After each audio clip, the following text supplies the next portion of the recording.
Haleluya. Puji Tuhan, salam sejahtera dalam nama Tuhan Yesus Kristus. Mari saudara-saudara kita membuka Alkitab kita di dalam surat Galatia pasal yang ke-6. Surat Galatia pasal yang ke-6 ayat 9 dan ayat 10. Ayat-ayat yang tidak asing bagi kita. Galatia pasal 6 ayat 9 dan ayat 10. Begini firman Tuhan, saya bacakan buat kita semua. Janganlah kita jemu-jemu berbuat baik, karena apabila sudah datang waktunya, kita akan menuai jika kita tidak menjadi lemah. Karena itu selama masih ada kesempatan bagi kita, marilah kita berbuat baik kepada semua orang, tetapi terutama kepada kawan-kawan kita seiman. Haleluya. Puji Tuhan. Janganlah jemu-jemu berbuat baik. Ya. Jangan jemu-jemu berbuat baik, karena kita akan menuai pada waktunya. Ya. Jadi setiap perbuatan baik kita tidak sia-sia. Ya. Tidak sia-sia. Nah, saudara-saudara sekalian, yang pasti bahwa tuaian itu akan jauh lebih besar daripada yang ditanam. Ya. Lebih banyak dari yang ditanam.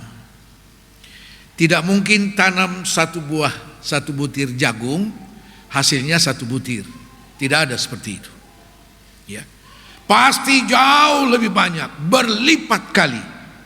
Ya. Nah, Alkitab katakan kita akan menuai. Ya. Yang berikut, berbuat baik adalah bagian dari pelayanan. Ya.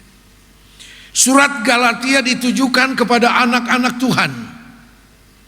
Ya. Kepada jemaat yang ada di Galatia, orang-orang percaya. Artinya bahwa setiap perbuatan baik itu adalah bagian dari bentuk pelayanan kita. Ya. Bagi Tuhan, bagi pekerjaan Tuhan, bagi sesama kita jemaat Tuhan. Ya.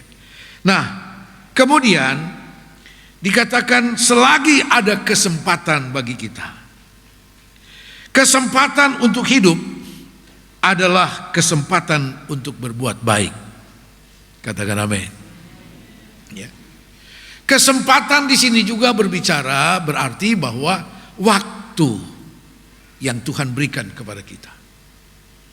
Kesempatan ini juga berbicara tentang sesuatu yang ada pada kita, yang dipercayakan Tuhan kepada kita untuk berbuat baik.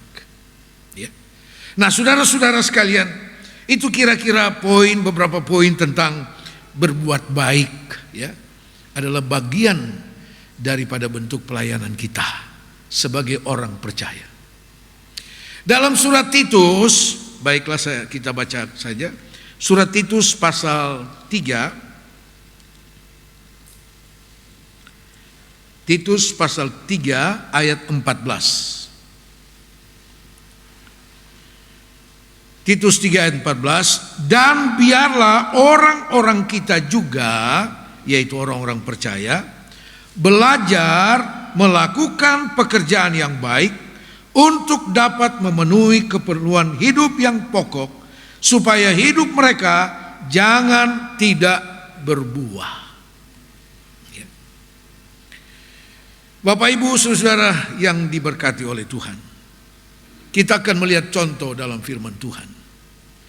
Berbuat baik dalam bentuk pelayanan kepada Tuhan, pekerjaan Tuhan, dan bagi sesama pasti mendatangkan hasil tuaian yang luar biasa, yang kadang-kadang jauh melampaui akal pikiran kita. Kita lihat contohnya, salah satu contoh yang kita lihat pagi hari ini, Kitab 2 Raja-Raja, Kitab 2 Raja-Raja pasal yang keempat,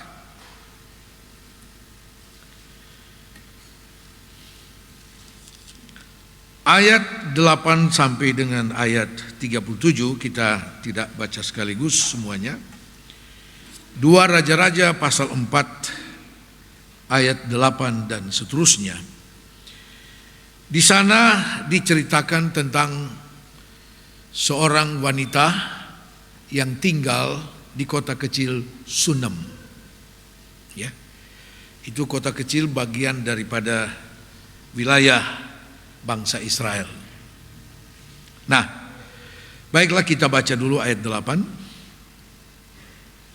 Pada suatu hari Elisa pergi ke Sunem. Di sana tinggal seorang perempuan kaya yang mengundang dia makan. Dan beberapa kali ia dalam perjalanan singgahlah ia ke sana untuk makan. Elisa biasa melakukan perjalanan pelayanan ke seluruh wilayah Israel. Tidak ketinggalan mengunjungi Sunem, ya, kota kecil Sunem. Nah, saudara-saudara, di sana dikatakan ada seorang perempuan, ya, tentu dia bersuami, yang memperhatikan hamba Tuhan ini, sehingga dia mengundang supaya Elisa mampir dan makan di rumahnya. Dia melayani dengan makan minum untuk hamba Tuhan ini. Saudara, Yesus katakan, kalau engkau memberikan secangkir air putih kepada seorang nabi, karena dia nabi, karena dia hamba Tuhan, pahalamu sama dengan nabi itu. Air putih saja, air mineral. Luar biasa bukan? Dan itu suatu bentuk pelayanan, perbuatan baik. Ya. Dikatakan wanita ini dengan suaminya itu orang kaya, orang berada. Artinya dia punya kesempatan bukan? Nah, dia melayani dengan makan minum untuk hamba Tuhan ini. Bukan sekali dua kali, tapi kemudian setiap kali Elisa datang ke Sunem, pasti akan datang ke rumah dari keluarga ini untuk dilayani dengan makan minum. Pasti keluarga ini diberkati Tuhan. Katakan amin. Ya. Seperti Yesus katakan, secangkir air putih saja yang engkau berikan kepada seorang nabi, seorang hamba Tuhan, pahalamu sama dengan nabi itu. Ya. Engkau tidak usah jadi nabi. Ya. Engkau tidak usah jadi hamba Tuhan kalau memang tidak ada panggilan. Tapi dengan melayani seorang hamba Tuhan, engkau punya pahala sama dengan hamba Tuhan. Itu kata Yesus. Nah, saudara-saudara, kemudian wanita ini tentu dengan persetujuan suaminya, dia meningkatkan kualitas pelayanannya. Perbuatan baiknya ditingkatkan. Dia punya kesempatan. Apa yang dia lakukan? Ayat 9. Berkatalah perempuan itu kepada suaminya, sesungguhnya aku sudah tahu bahwa orang yang telah datang kepada kita itu adalah abdi Allah yang kudus. Ayat 10. Baiklah kita membuat sebuah kamar atas yang kecil yang berdinding batu, dan baiklah kita menaruh di sana baginya sebuah tempat tidur, sebuah meja, sebuah kursi, dan sebuah kandil. Maka apabila ia datang kepada kita, ia boleh masuk ke sana. Haleluya. Bukan cuma dilayani dengan makan minum. Setiap kali Nabi Elisa datang ke sana, tapi kemudian wanita ini bersama suaminya ingin meningkatkan kualitas pelayanan mereka. Mereka punya kesempatan. tingkatkan. Caranya dia bilang, mari kita bikin satu kamar tamu. Bukan dengan bebak, tapi dengan batu, tembok. Dia buat yang terbaik, saudara. Buat yang terbaik. Dia bilang supaya kalau Nabi itu datang, dia bukan cuma makan minum, tapi dia juga boleh tinggal di sana. Dia boleh beristirahat di sana. Haleluya. Suatu pelayanan yang meningkat. Bagaimana pelayanan kita? Dari waktu ke waktu begitu-begitu terus, atau malah mungkin menurun. Ya. Pagi hari ini firman Allah mau mengajar kita, saudara, ya, bahwa apapun yang kita buat tidak akan pernah sia-sia. Ayat pokok kita akan menuai pada waktunya. Kalau engkau tidak jadi lemah, tidak surut, tidak menurun kualitas pelayanan kita, engkau pasti akan menuai. Ya. Janji Tuhan itu ya dan amin, saudara. Wanita ini tidak mengharapkan sesuatu, tidak. Dengan segala ketulusan hati, kemurnian hati, dia mau melayani hamba Tuhan. Melayani kepentingan hamba Tuhan sama dengan melayani pekerjaan Tuhan. Dia menunjang pelayanan pekerjaan Tuhan melalui hamba Tuhan ini. Haleluya. Ya. Dia buat yang terbaik bagi hamba Tuhan. Saudara-saudara, maka setiap kali Nabi Elisa datang, dia sudah dilayani dengan makan minum, dia juga dilayani dengan tempat beristirahat yang sangat memadai, menyenangkan. Ya. Nah, saudara-saudara, lalu setelah Elisa setiap kali datang dan beristirahat, Elisa punya pengerja yang selalu dia bawa. Jadi dia bukan sendiri. Ada Gehazi namanya, yang selalu dia bawa. Setelah beberapa kali dia datang dan beristirahat di tempat itu, dilayani dengan makan minum, dia bilang, Gehazi, beta sudah enak. Itu wanita sudah bersusah-susah melayani kita. Apa yang kita bisa buat untuk mereka? Gehazi bilang, Pak, dia kaya, kita mau kasih apa? Elisa bilang, tapi selama saya datang di sini, setiap kali datang, sepertinya saya tidak melihat ada anak-anak di rumah ini. Gehazi bilang, betul, mereka tidak punya anak. Dan suaminya sudah tua.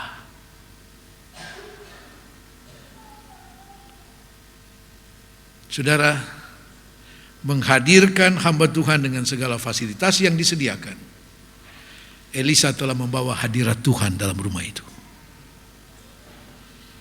Elisa menghadirkan Tuhan dalam rumah itu. Haleluya. Sehingga tidak ada yang mustahil.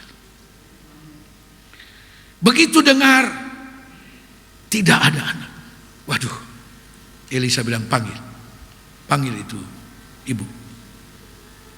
Begitu dia berdiri di muka pintu, Elisa bilang, tahun depan engkau akan menggendong seorang anak laki-laki. Tepat seperti waktu yang aku katakan itu. Itu wanita bilang, abdi Allah, saya tidak minta. Jangan sampai tidak terjadi. Elisa bilang, percaya, tahun depan engkau punya anak. Mungkin wanita ini sudah tidak pernah berharap untuk itu, ya, sudah tidak pernah berharap. Tetapi dengan kehadiran hamba Tuhan ini, yang dilayani dengan segala fasilitas, tadi saya katakan sama dengan menghadirkan Tuhan di sana. Haleluya. Sehingga di sana ada hadirat Tuhan. Ya. Ada hadirat Tuhan. Setiap pagi, entah beberapa kali kalau Elisa ada di sana, dia menaikkan doa pujian kepada Tuhan. Maka berkat Tuhan turun atas rumah itu. Haleluya. Saudara-saudara, wanita ini mulai menuai dari apa yang dia buat. Engkau akan menuai pada waktunya kalau engkau tidak jemu berbuat baik. Haleluya.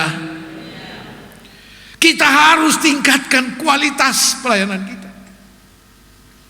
Kapan Elisa katakan kepada wanita itu, engkau akan menggendong seorang anak laki-laki tahun depan? Bukan pada waktu wanita itu melayani dia makan saja, tapi setelah wanita itu menyediakan dia tempat, suatu tempat yang istimewa. Haleluya. Kalau kita mau meningkatkan kualitas pelayanan kita, percayalah, bagi Tuhan tidak ada yang mustahil. Jangan cuma sampai, oh saya percaya bagi Tuhan tidak ada yang mustahil, tapi tidak ada aksi. Ya. Oh percuma. Harus ada tindakan meningkatkan kualitas pelayanan kita kepada Tuhan. Maka Tuhan akan memperhatikan engkau. Itu pasti. Maka tahun berikutnya wanita ini sudah punya anak laki-laki. Wah, senangnya mereka suami istri itu luar biasa, saudara. Ya, luar biasa. Yang sudah ditunggu sekian lama, bahkan mungkin sudah mereka lupakan itu. Ya. Tapi Tuhan berkuasa mengadakan. Ya. Tuhan berkuasa mengadakan. Ada banyak sekali contoh dalam Alkitab bagaimana wanita-wanita, istri-istri yang dikatakan divonis mandul, tidak mungkin beranak, tapi Tuhan berkuasa mengadakan. Haleluya. Saudara, wanita ini mulai menuai, mulai menuai. Ternyata tidak sia-sia, bukan pelayanannya. Perbuatan baiknya tidak sia-sia. Tapi kemudian datang pencobaan. Kita lihat itu. Ayat 18 dan 19. Setelah anak itu menjadi besar, pada suatu hari keluarlah ia mendapatkan ayahnya di antara penyabit-penyabit gandum. Tiba-tiba menjeritlah ia kepada ayahnya, aduh kepalaku, kepalaku. Lalu kata ayahnya kepada seorang bujang, angkatlah dia dan bawa kepada ibunya. Diangkatnyalah dia, dibawa pulang kepada ibunya. Duduklah dia di pangkuan ibunya sampai tengah hari. Tetapi sesudah itu matilah dia. Bukan berarti kalau kita meningkatkan kualitas pelayanan kita, saudara, lalu tidak ada percobaan, lalu semua aman-aman saja. Oh tidak, Alkitab tidak menjanjikan seperti itu. Ada tantangan, ada masalah, ada percobaan, saudara. Dan percobaan ini bukan main-main. Anak satu-satunya yang kemudian diadakan oleh Tuhan bagi keluarga ini mati. Dia cuma pergi melihat ayahnya di ladang, tiba-tiba kepalanya sakit. Ini bukan corona, cuma hitungan jam mati. Mungkin kanker otak karena dia bilang, aduh kepalaku. Mungkin saja. Tapi mau sakit apapun itu, bagi Tuhan tidak ada yang mustahil. Tuhan yang memberi, Tuhan sanggup menjamin. Ya. Saudara, anak itu dibawa ke kamar dan diletakkan di tempat tidur. Sudah mati. Itu wanita ingat, ini anak datang dari mana? Kehadiran anak ini dari mana? Dia cepat-cepat naik keledai pergi ke Elisa. Alamatnya tepat, saudara. Ya. Alamatnya tepat. Dia kembali kepada Elisa. Dia sampaikan, anaknya mati. Ya. Singkat cerita, Elisa bilang, Gehazi siap, kau pergi, bawa ini tongkat, supaya anak itu bisa hidup kembali. Wanita itu bilang, yang saya perlu bukan Gehazi, Elisa, Tuhan yang saya perlu. Pergilah Elisa bersama-sama. Saudara, sampai di sana benar anak itu sudah mati. Elisa masuk di kamar sendirian dengan anak itu, dia tutup pintu, dia meniarap di atas anak itu. Kepala dengan kepala, tangan dengan tangan, kaki dengan kaki.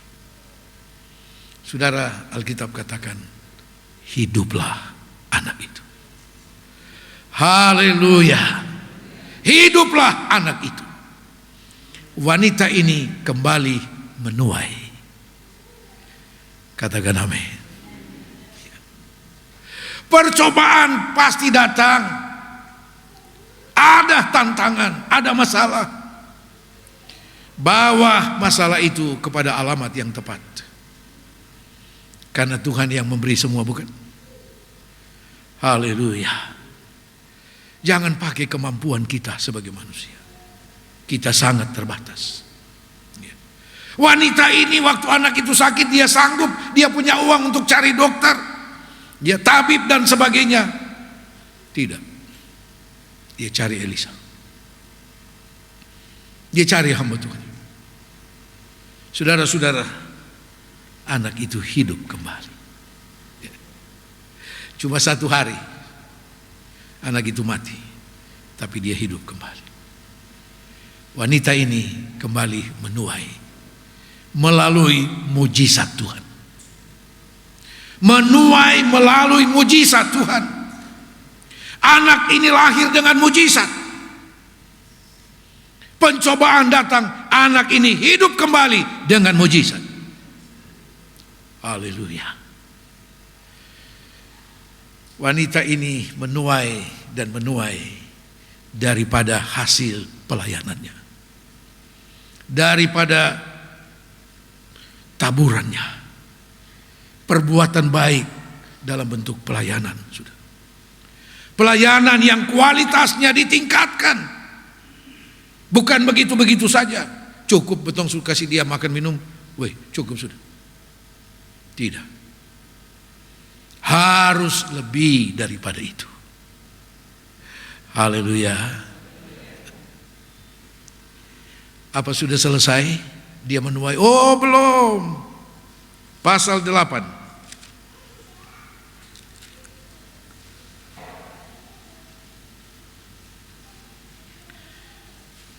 Kita lihat ayat 1.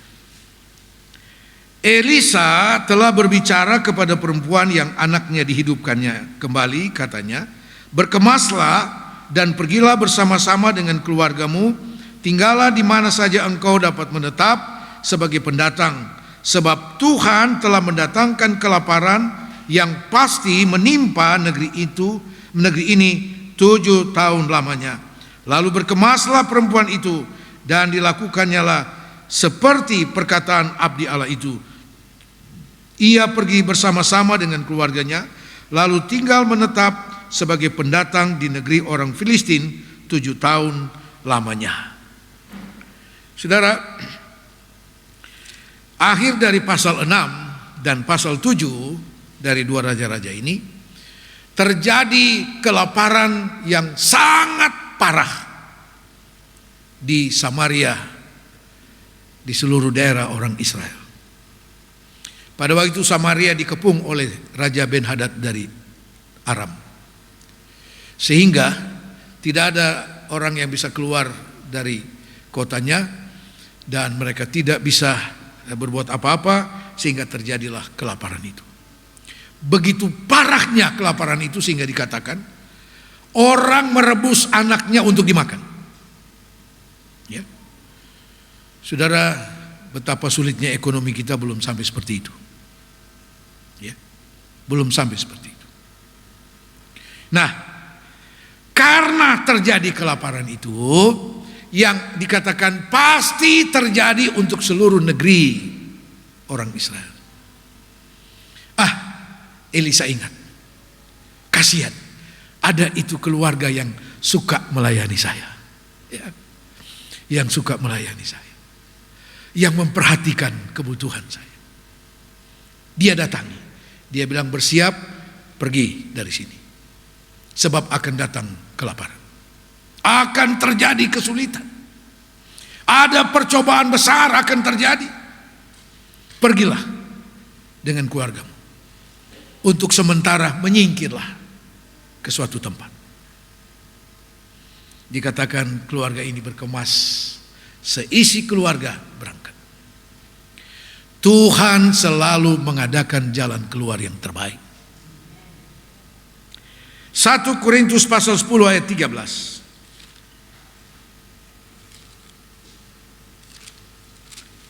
1 Korintus 10 ayat 13. Pencobaan-pencobaan yang kamu alami ialah pencobaan-pencobaan biasa, yang tidak melebihi kekuatan manusia. Sebab Allah setia, dan karena itu Ia tidak akan membiarkan kamu dicobai melampaui kekuatanmu. Pada waktu kamu dicobai, Ia akan memberikan kepadamu jalan keluar, sehingga kamu dapat menanggungnya. Haleluya. Oh, Elisa ingat. Ya. Mungkin dia sendiri sudah lupa, Tuhan kasih ingat. Ada itu keluarga yang layani engkau. Ya. Selamatkan mereka dari pencobaan ini. Selamatkan mereka. Sehingga Elisa mendatangi. Pergi. Menyingkir dulu sebentar. Dalam tiap-tiap pencobaan, Tuhan menyediakan jalan keluar. Haleluya. Ya. Oh, Tuhan tidak izinkan keluarga ini binasa dengan kelaparan itu. Tidak. Tuhan menaruh perhatian. Ada saja jalan keluar yang Tuhan adakan, saudara. Ya. Nah, sesudah berlalu 7 tahun, ya, maka sesuai dengan Elisa katakan, nanti setelah 7 tahun itu kembali. Mereka kembali. Ya. Ternyata waktu pulang, rumah, tanah, ladang yang mereka punya, orang sudah kuasai. Tidak tahu mau tinggal di mana. Ya. Saudara-saudara, mari kita baca. Pasal 8.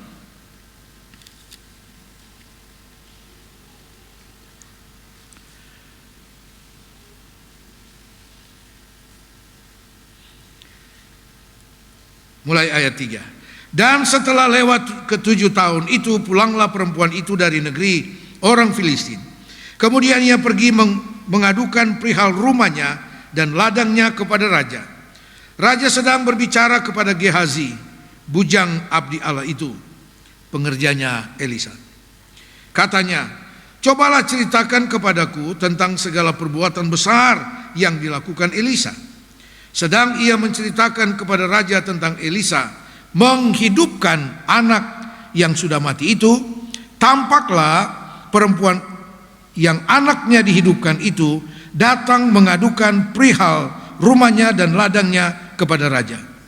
Lalu berkatalah Gehazi, ya tuanku raja, inilah perempuan itu dan inilah anaknya yang dihidupkan Elisa. Lalu raja bertanya-tanya dan perempuan itu menceritakan semua kepadanya. Kemudian raja menugaskan seorang pegawai istana menyertai perempuan itu dengan pesan, pulangkanlah segala miliknya dan segala hasil ladang itu sejak ia meninggalkan negeri ini sampai sekarang. Katakan amin. Ya.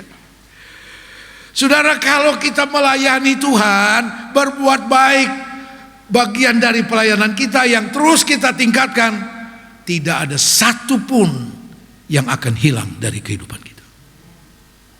Tidak ada yang hilang. Orang boleh menguasai, tapi ketika wanita itu pulang, dia tahu kepada siapa dia harus lapor ini masalah rumah dan tanahnya. Waktu dia menghadap raja, saudara, ternyata hamba Tuhan muda ini, Gehazi, sedang berbicara dengan raja. Raja sedang bertanya tentang mujizat-mujizat yang dilakukan oleh Elisa di antara bangsa Israel. Salah satu mujizat yang menarik perhatian raja adalah bahwa Elisa pernah menghidupkan seorang anak yang sudah mati. Waktu raja sedang bertanya, Gehazi sedang bersaksi tentang peristiwa ini karena dia tahu persis, dia lihat peristiwa itu. Perempuan ini muncul. Gehazi bilang, Tuan, sudah ini perempuan ini yang punya anak yang mati dan hidupkan anak. Raja tidak puas, dia bilang, coba cerita dulu peristiwanya seperti apa. Setelah wanita itu cerita, bersaksi dari apa yang Tuhan buat. Ya. Saudara, kita harus punya kesaksian hidup. Haleluya. Punya kesaksian hidup dari apa? Dari hasil pelayanan kita. Ya. Kesaksian dari tuayan-tuayan kita. Haleluya. Begitu dia cerita, raja bilang, waduh, luar biasa ya. Lalu masalahmu apa sekarang? Saya punya rumah, ladang, tanah, orang sudah kuasai. Gampang. Perintah ya, pegawai istana, mungkin kepala agraria barangkali ya. Karena mungkin yang kuasa itu dia sudah bikin sertifikat baru 7 tahun ya. Itu orang mungkin pikir ya, yang pemilik ini dosa mati itu ya, sumati itu ya. Haleluya. Raja bilang, pergi urus itu. Hari ini juga harus kembali kepada perempuan. Itu pegawai bawa ini perempuan, tunjuk di mana itu, ini. Ternyata orang sudah kuasai, dia bilang, keluar. Jangan kamu raja kasih penjara, lewat keluar. Keluar. Itu wanita ini punya, keluarganya punya. Langsung dikembalikan. Tidak ada satupun yang hilang. Katakan amin. Kalau kita mau berbuat baik, melayani, saudara, dengan terus meningkatkan kualitas pelayanan kita, percayalah, tidak ada satupun akan hilang dari engkau. Wanita ini kembali menuai firman Allah, ya dan amin. Engkau akan menuai pada waktunya. Amin. Tuhan Yesus memberkati.